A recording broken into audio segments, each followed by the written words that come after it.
This is Radio Thailand World Service, broadcasting from Bangkok and relayed over transmitters in Bandung, Udon Thani, northeastern Thailand, for listeners in Asia and Pacific, the Middle East and Africa, Europe and America.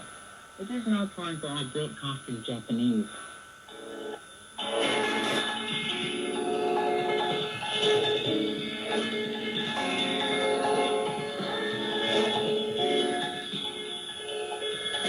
こちらはラジオタイランドの日本語放送です。この放送はウドンタニ県バンドゥンのボイスオブアメリカの送信所を通じてお送りしています。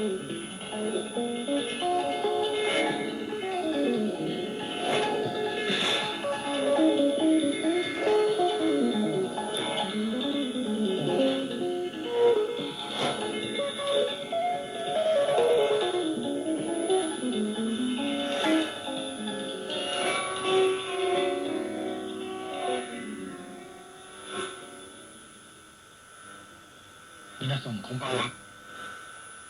今日は6月5日土曜日です。ラジオをお聞きの皆さんいかがお過ごしですか？